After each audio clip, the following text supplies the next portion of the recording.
Hello and welcome back to the Goldenseal Podcast. This is episode 2 of our Golden Anniversary podcast celebrating 50 years of the magazine. On this episode, we will talk a bit about our summer issue. As always, to read the full articles discussed here or to subscribe to the magazine, reach out to us at 304-558-0220 or online at wvculture.org.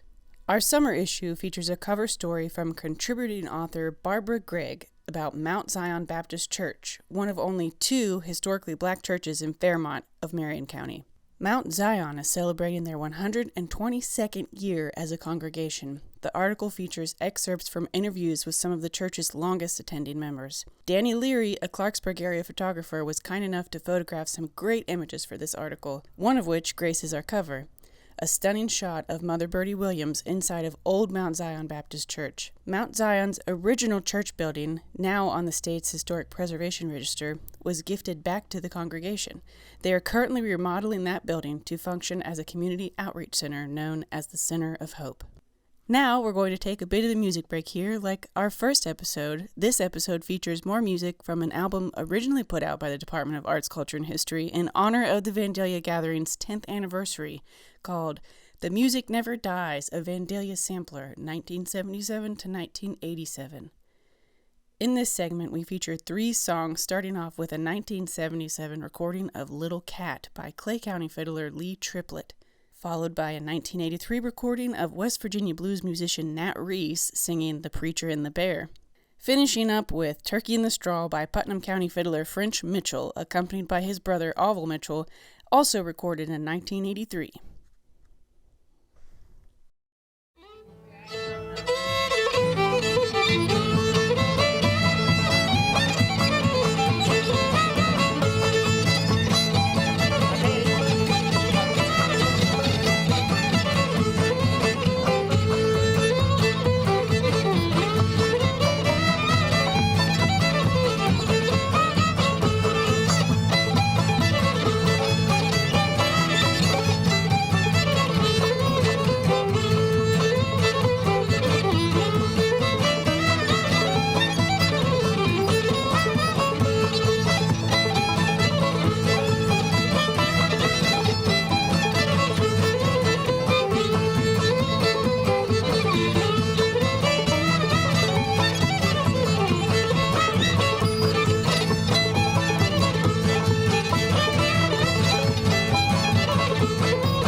Now, I have a request, a whole lot of them, for a preacher and the bear.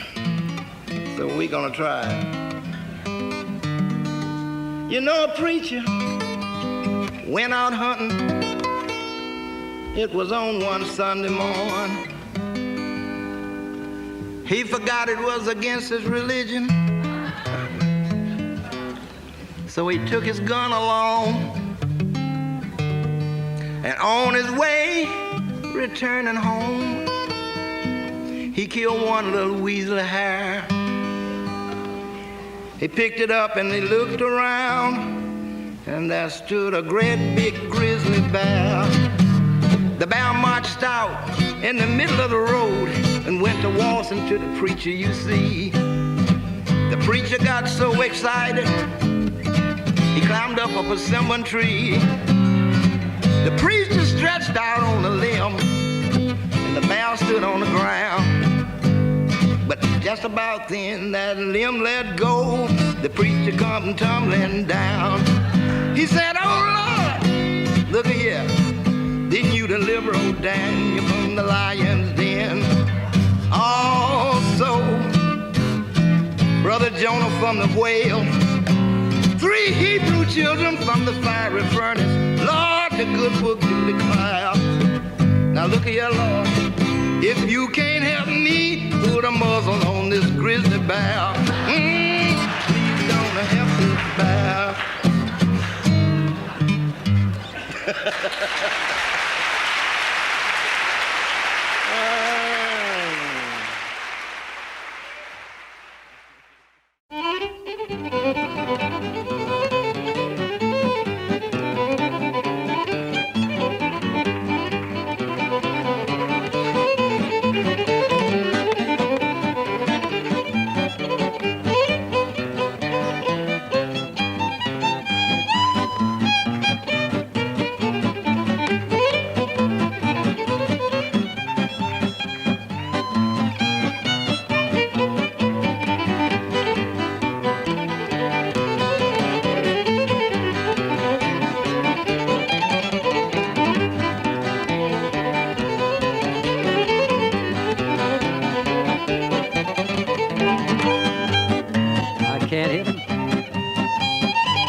we have a great clip here from a 2008 Vandalia Gathering performance featuring storyteller Bonnie Collins, who is accompanied later on by George Daugherty.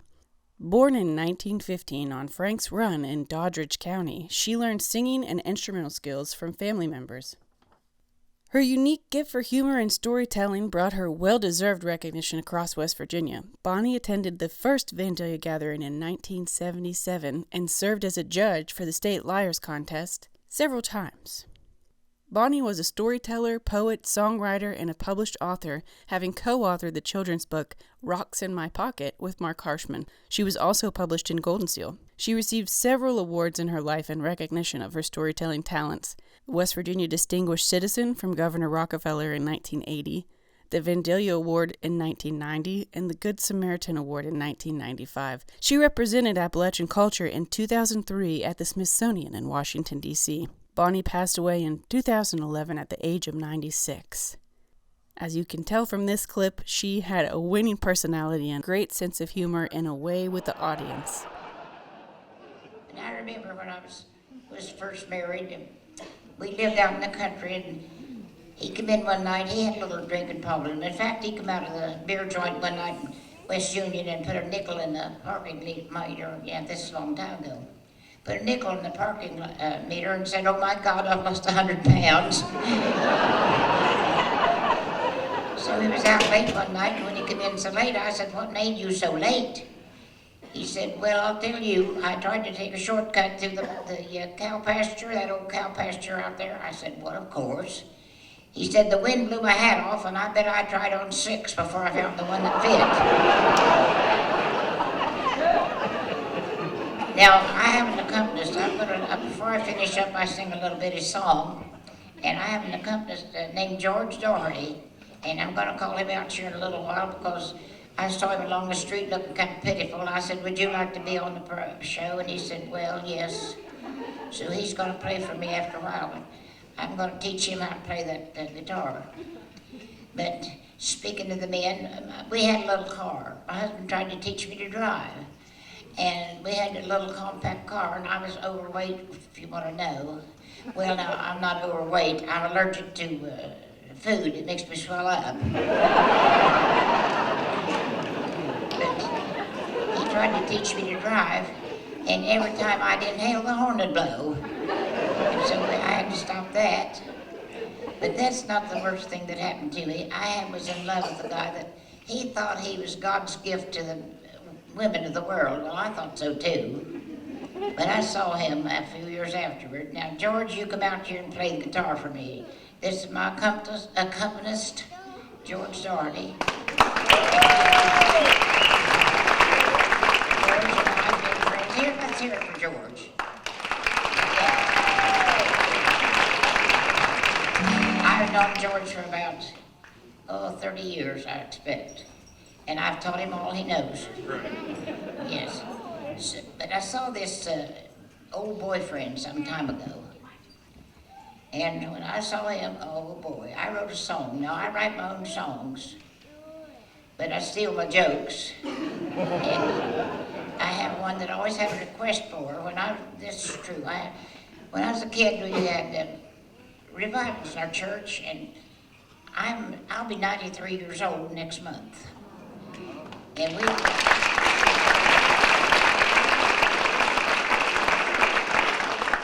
It's not that funny, honey. The preacher would come to our house and stay as long as the meeting lasted. Well, we burned wood, and my mother wanted to be polite, and she'd say, "You kids stand back and let the preacher up to the fire." Well, I stood back until I froze. I went to bed and went to sleep, and I had a nightmare. The next morning, the preacher said when I come down for breakfast, "How did you sleep?" I said, "I slept pretty well, except I had this awful dream. I dreamed in this place that was so hot, and an old guy with a pitchfork was chasing me." He said, "Well, that was hell." I said, "You can say that again." He said, "Now, what was the dream like? What was the rest of it?" I said, "It's kind of strange. I must have a loudspeaker." He said, I said, "I kept hearing this big voice saying, 'Stand back and let the preacher up to the fire.'"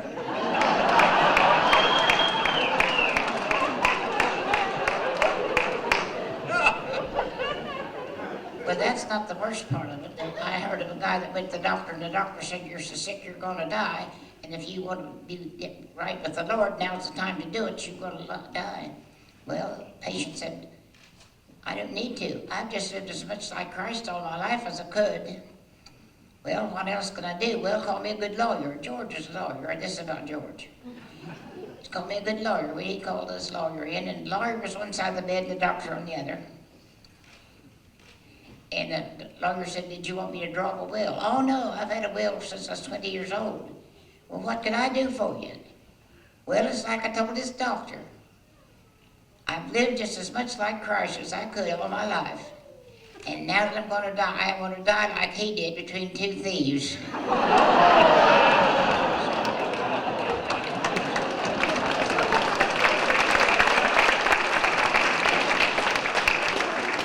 Now, I told you, this old boy that I was so crazy about dumped me. Can you believe that?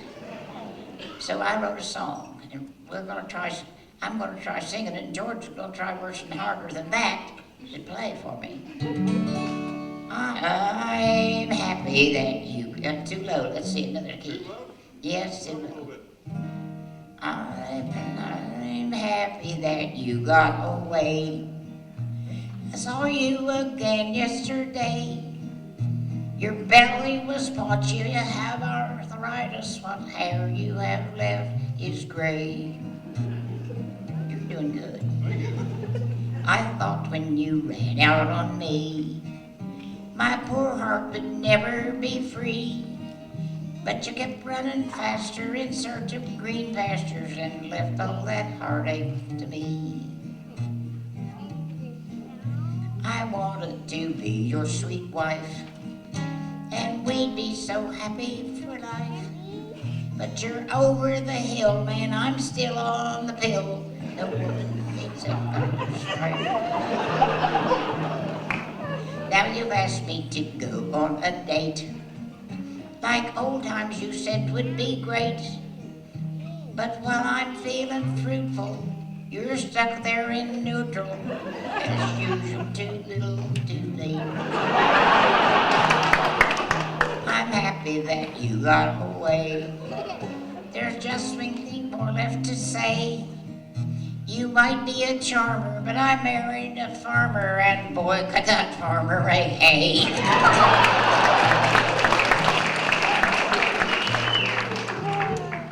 Thanks, George.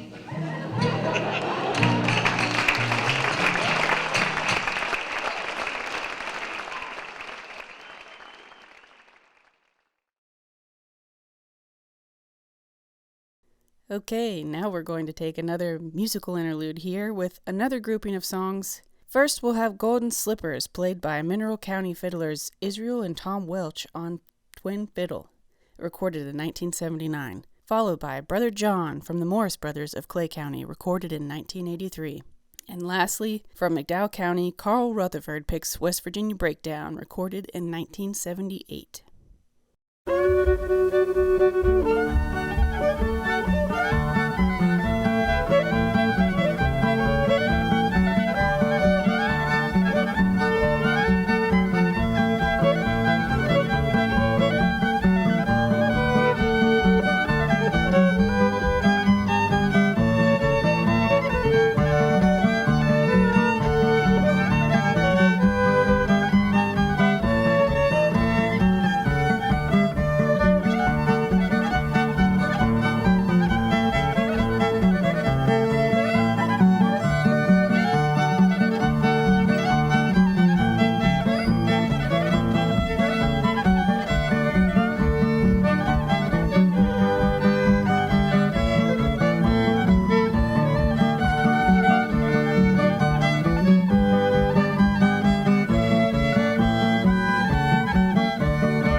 his very life it's breathing, an old-time country hoedown, a wild mountain tune.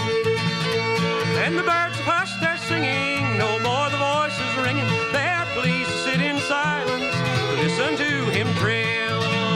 And there's fire on the mountain, and there's fire in his fiddle. Whiskey in his belly, better run, boys, run. He's thumping on the banjo and picking on the guitar, singing high tenor, and his heart beats like a drum.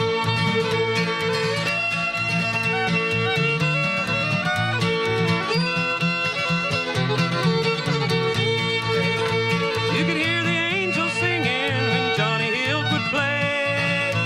Folks danced old French Carpenter from dusk till dawn of day. And Doc White birthed the babies, and he played fiddle too. They all taught you, but nobody ever played it quite like you do. And there's fire on the mountain, and there's fire in his fiddle.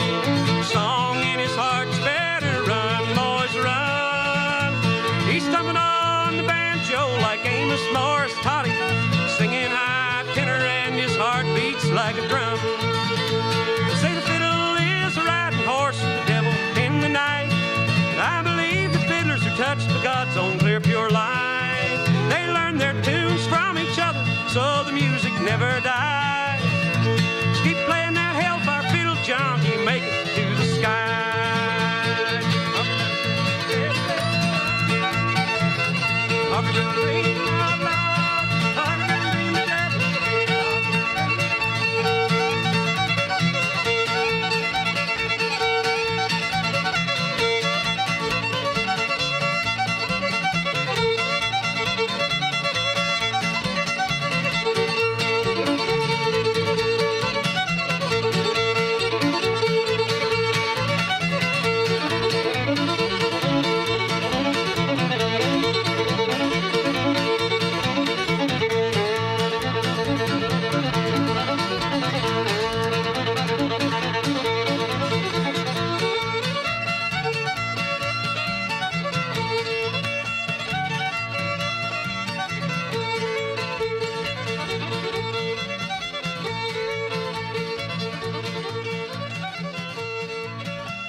I started writing the thing in West Virginia.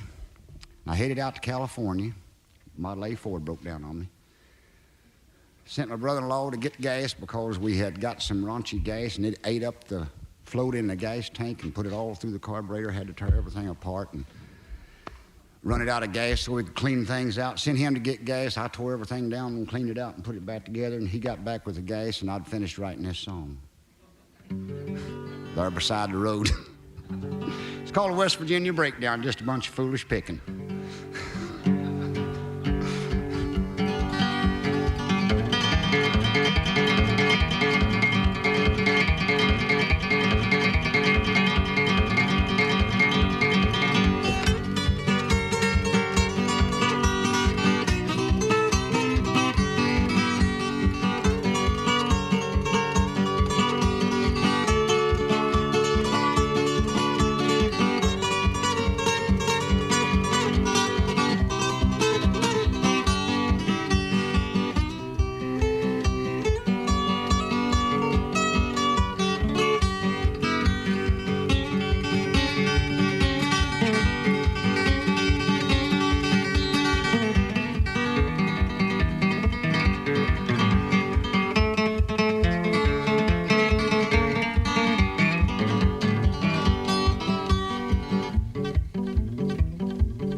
Everything's got to have an easy part in it where you can rest a little bit. Here comes one and I'll miss it, it'll blow all to pieces.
quit while I'm ahead.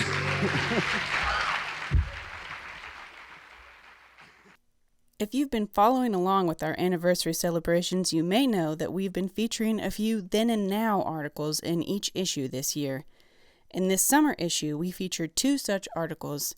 The village of Arthurdale will celebrate 90 years this summer, and in our summer issue, we feature an article written by Colleen Anderson about Arthurdale's craftspeople. We followed that up with an article written by longtime contributing author Carl Feather, who interviews the staff at Arthurdale Heritage Incorporated for a look at where they are now. We also feature a piece previously published in 2013 by Nancy Miracle about the Mountain State Art and Craft Fair, which was founded in 1963. The fair is still at it, celebrating and promoting West Virginia artists. I sat down to interview 2 of the main staff with the fair, Jean Smith and Deborah Gard, to talk about the upcoming festival, which takes place July 4th through the 7th. Here are a few clips from that conversation. We're unique in that all of our exhibitors are required to demonstrate unless they get a waiver, say for some reason or other they can't, like a potter may not be able to do act because of their equipment or whatever. 99% of them, you can come and see the artisan at work, which is what the purpose of the Mountain State Art and Craft Fair is, educational as well as entertainment.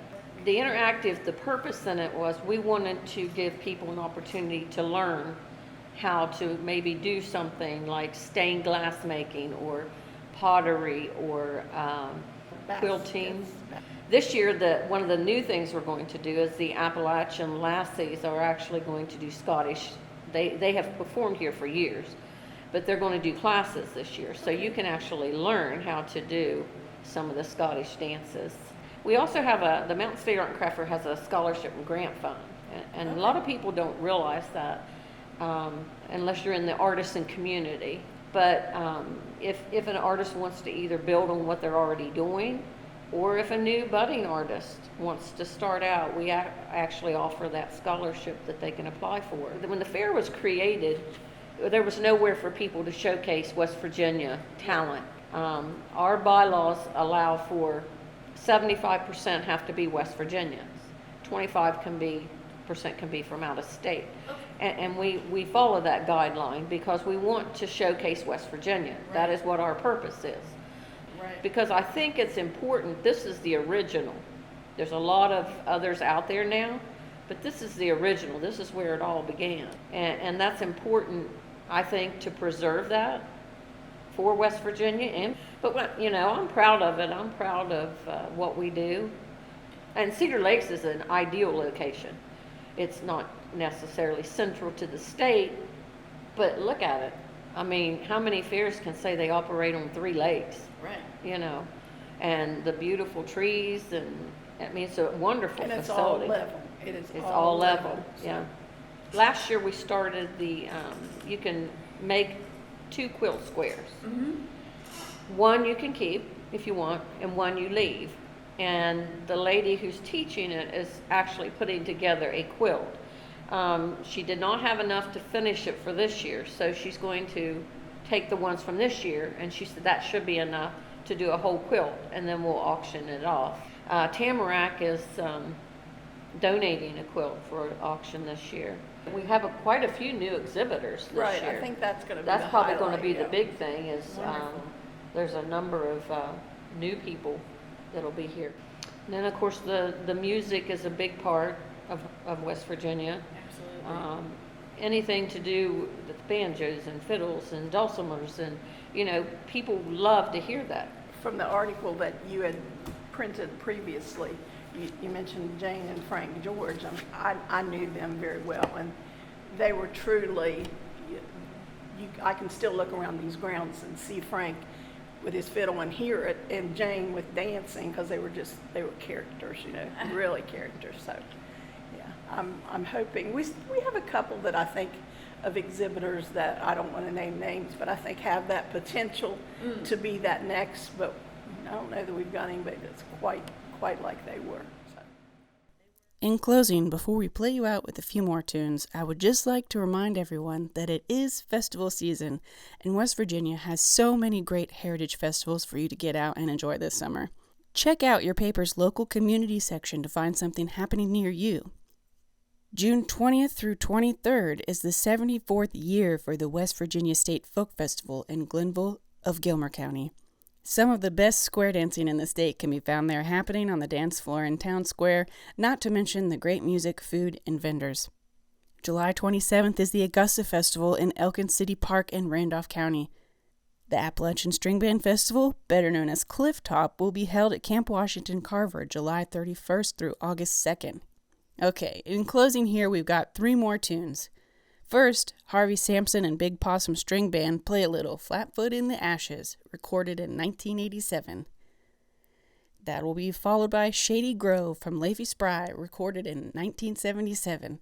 Mr. Spry only played at that first Vandalia gathering in 1977, leaving us with this recording. The last tune you'll hear here is Wildwood Flower, played by Blackie Cool, recorded in 1978.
Okay, in closing here, get out there and dance, learn the fiddle, talk to some old folks. It's never too late to start.